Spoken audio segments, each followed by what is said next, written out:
to assume we correlate in our own minds the feeling of fear that we experience with these behavioral responses. But when we go into the brain, what we see is that the behavioral responses and the feelings of fear are not coming out of the same brain systems. Those are completely separate things. So if I take a person, bring them into the laboratory, show them a threat, their amygdala is going to be activated if we measure this in functional imaging or so forth, and they're going to feel fear. But if I show that person the threat subliminally, so they don't even know that the threat is there, the stimulus gets into their brain, activates the amygdala, and responses come out. For example, heart begins to beat faster, but the person doesn't feel any fear. So fear is not necessary for the control of these responses. Fear is a separate kind of process in the brain. And basically the idea then is that all animals have to be able to detect and respond to danger, but only animals that can be consciously aware of their own brain's activities and to be aware that they exist as an entity can experience a feeling of fear. So it's kind of like confuse these two things. Sorry? It's almost like we have an this automated response that we share with mice, and we share maybe even house flies. But humans being, and I once met one of the top philosophers. I forget his name now. He's written all the textbooks, but he asked me a question because I lived on a farm. He said, "Ty, do you think animals are conscious?" And I thought yes, but he's 80 years old, and he said, I think that humans are the main species that are conscious in this sense. And so only, whether it be humans or these more evolved brains, we're the only ones that not only have this automatic response, but we also can think it through in deeper context, like what the fear means to us, how this could affect us in like it's more than that what the fear means to us, the ability to experience the fear. Huh. So, I don't really want to draw a line between humans and other animals, but what I want to say is that we simply don't know what another animal experiences.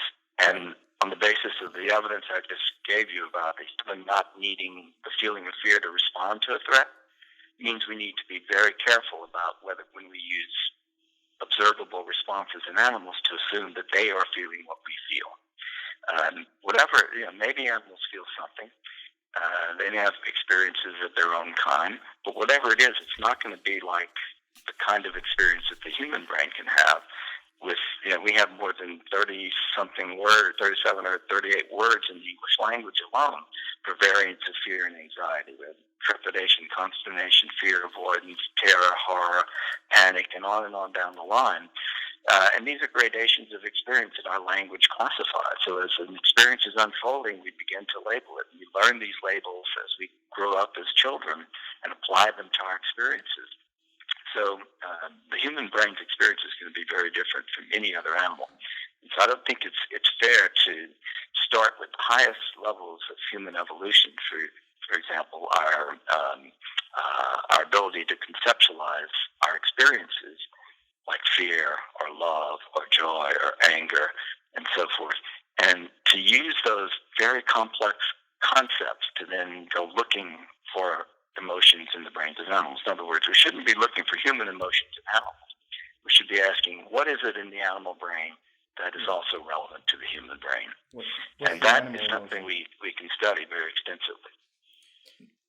Let me interrupt you. I completely agree with you with where our emotions are completely different than animals. But I have just a little example. When I was young, I had this beautiful Dalmatian, and I accidentally shot him with a little BB gun. It was just an accident. Every time that I would pull out the BB gun after that incident, it would run away. So do you think that's purely primitive, or there's some sort of conscious processing there, like some emotional feeling, an emotional feeling of the dog? Nope. That's absolutely not necessary. Okay. What you're talking about are responses that are controlled, in this case, by the amygdala, the ability to detect and respond to the danger, to run away from the danger. You don't need to feel fear. Fear is not part of that sequence. Okay. Fear is something else. So It's basically, a separate adaptation in the brain. my dog saw the gun and it was an directly, association kind of it survival. directly The activated the Pavlovian amygdala. response. Yeah, Pavlovian. Okay. All right, let me. So, I mean, again, I'm not saying that dogs don't have any kind of feelings, but Yeah. it's not. But we don't It's know. not what we mean when we use those words like Yeah. fear. They have some kind of protective response. Let me give you a really extreme example. Bacterial cells have to do 5 things to stay alive in their environment. They have to detect danger and respond to it. So if there's harmful chemical in their environment, they have to move away from it. Yeah. They have to incorporate nutrients inside the cell wall in order to make the energy supplies they need. They have to balance their fluids between the internal and external environment. They have to thermoregulate because all the enzymatic reactions that take place in the bacterial cell are temperature sensitive, as is always the case. And they have to reproduce for their species to survive. Those 5 things are the things that people study if they're interested in studying emotions in animals. But if we take it all the way back to the bacterial cell, we see that those are not things relevant to emotion. Yeah. Those are processes that keep the organism alive. And it doesn't matter whether you're talking about a human or a bacterial cell, those 5 things are part of daily life and daily survival. So when you take those 5 things and you put them into a brain that can be conscious of its own activities, then you begin to have the conscious experience of hunger, the conscious experience of sexual desire, the conscious experience of fear, the conscious experience of thirst. Otherwise, you have behavioral systems that motivate the organism to satisfy thirst, to satisfy hunger, to reproduce, and to protect yourself from danger, without necessarily. And again, we don't know what another animal experiences, but if we really put it into concrete terms, we have to ask 2 questions when we're asking about animal consciousness. Can the phenomenon be accounted for in a way that's consistent with consciousness? And can we rule out that that behavior is not due to a non-conscious process? And across the board, I would put a lot of money on this, that it's going to be hard to prove that you can't use a non-conscious explanation for most of the things that are soon to be conscious in animals. All right, let me ask you, one of the things I liked in the book, you were talking about towards the end of the book. It's a great book, by the way. If you're listening in, make sure to buy Anxious. So one of the things that I find interesting in practical application is this theory, and you touch on this in the book, of exposure therapy. So there's this one Far Side, the cartoon that I like, and there's show a picture of a guy in an elevator being dropped, and he's just falling from the sky, and he's surrounded by snakes. I mean, snakes are all on top of him in the elevator, and the cartoon says at the bottom, Bob was simultaneously trying to cure his fear of heights, tight spaces, and snakes. And so that's this idea of exposure therapy. Like if we're afraid of public speaking, you start out speaking to one person, then you speak to 2 people, and the next thing you know, you can go on stage. Is that a viable, because you talk about in the book some of I think you have a chapter or a few pages I read on where that doesn't always work. Like if you use exposure therapy, but then you're under stress, you might revert back to your phobia again. But does it work in general to expose ourselves to fears? Yeah, so it's very effective to work with a therapist. The cognitive therapy is the most popularly used form of therapy for problems of fear and anxiety these days, and in particular a thing called cognitive behavioral therapy, which has this procedure called exposure as part of it. So it's very effective in temporarily reducing these kinds of problems, but the problem is that it's not permanent, and a variety of things will cause the effect to dissipate. So a lot of effort is going into the science to try and figure out how to make exposure therapy more durable. And there are lots of things that have been discovered. For example, there's a drug called, let's back up a step. So exposure therapy is based on the simple procedure of Pavlovian extinction. So Pavlov's dog, you ring the bell, give the dog some meat powder, and then the dog salivates when he hears the bell because of the association between the bell and the meat. Now, if you give the bell over and over and over again, the dog will stop salivating because it is no longer reinforced by the meat. So that's called extinction. In the case of a threat, you have something that's threatening to you, say, some street corner where let's say you've been in a car accident, so you don't want to get in cars. So gradually look at pictures of cars and maybe touch cars, eventually sit in the car, and then eventually ride in a car and so forth, to gradually reduce the impact of the ability of that car to be a threat trigger and cause you to be aroused and upset and so forth.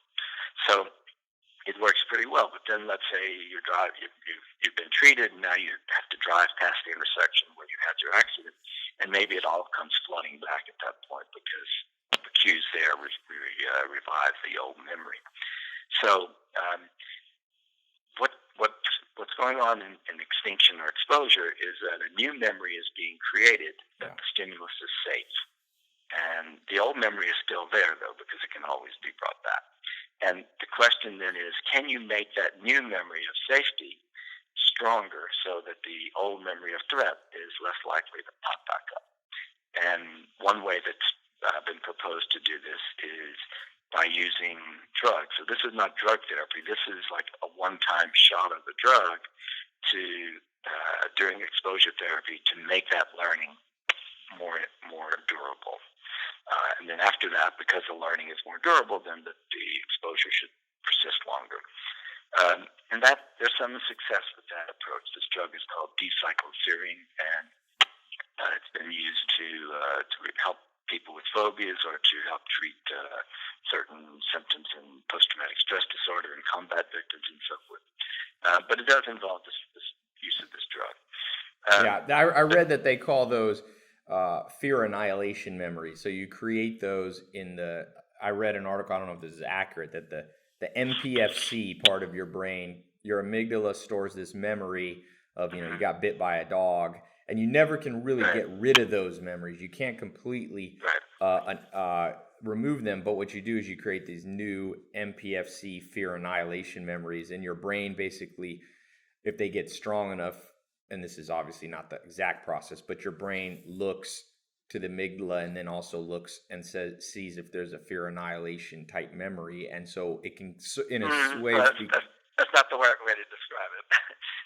The brain doesn't look. What happens is that the circuit between... This is why I'm glad I have you on. You can correct all my colloquial brain expressions.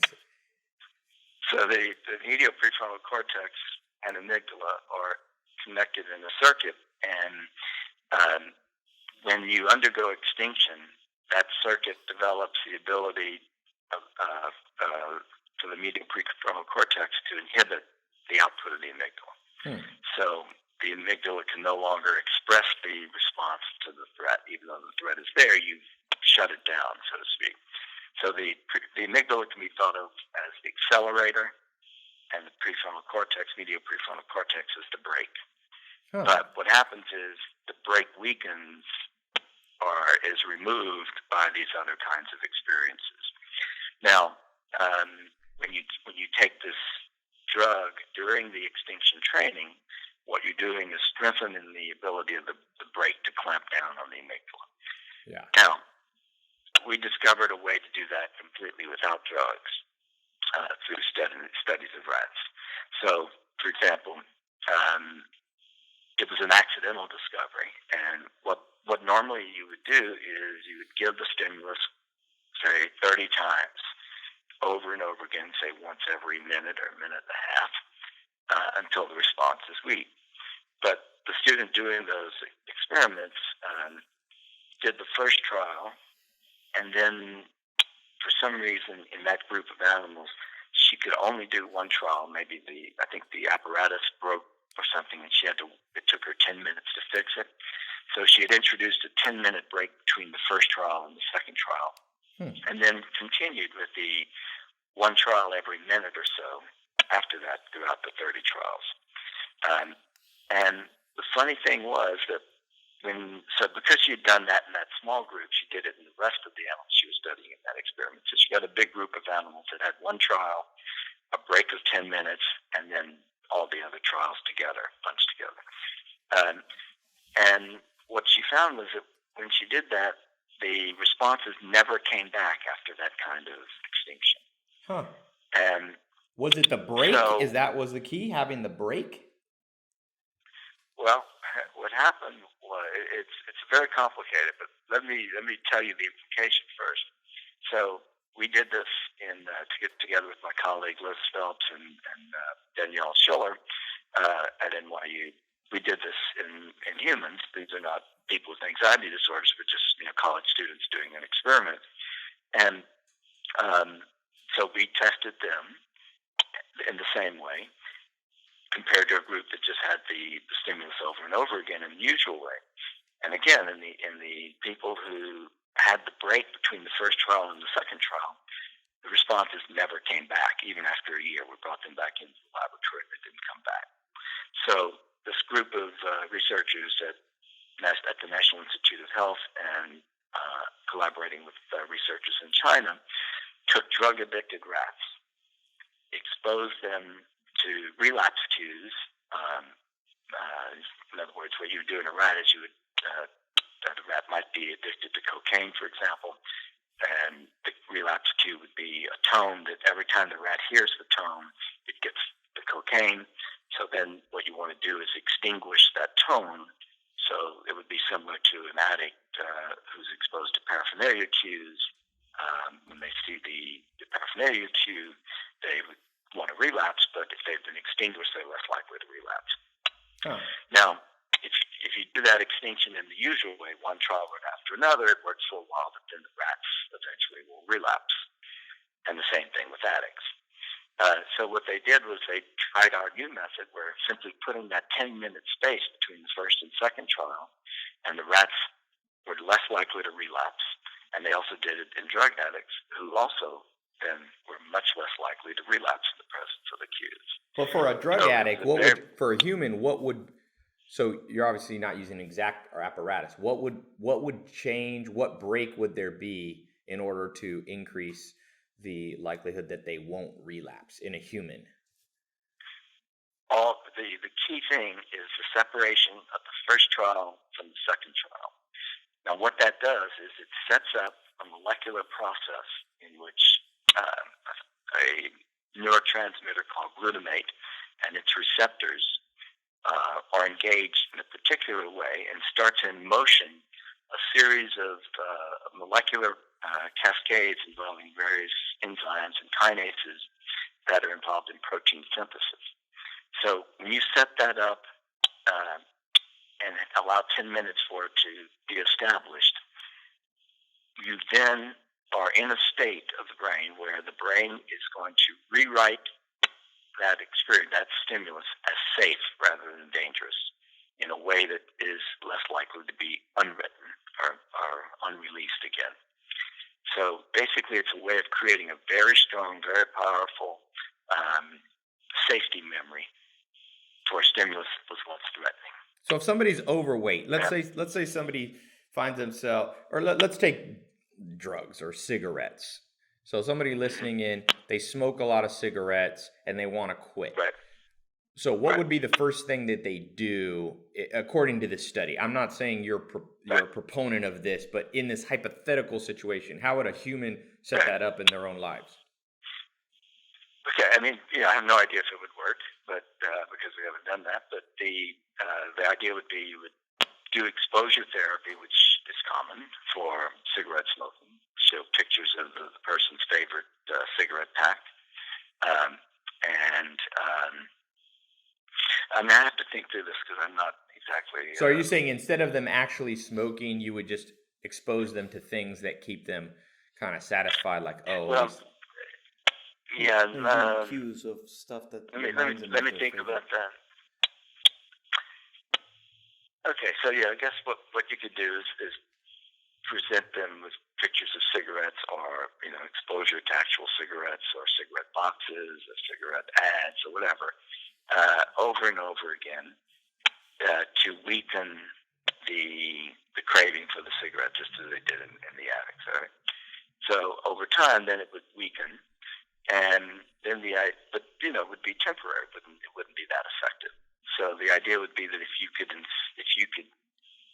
do this thing in this particular way of doing the first trial and then the second trial with a break, it would create the memory of safety. Or it's hypothetical at this point because we haven't done it in addicts. I haven't done the drug studies in rats or people either, so I don't exactly know how all that works. But I do know in the case of a threat stimulus that is no longer followed by an aversive consequence, then that memory gets rewritten as not as a predictor of threat, but as a predictor of safety, because nothing bad happens when you when you present the stimulus without the aversive consequence, nothing bad is happening. So it becomes associated with safety rather than danger. And that is the memory that gets stored through this process. That's fascinating. I mean, it goes to show one of the things I liked in the book is, the book's good because whether you are very knowledgeable, a scientist already, you'll find something fascinating in the book. But in the last chapter, as you get through the book, if you know nothing about the brain, and you talk on some real practical things that work. For example, you talk about simple meditation and breathing. You have it on page 313, breathing away anxiety.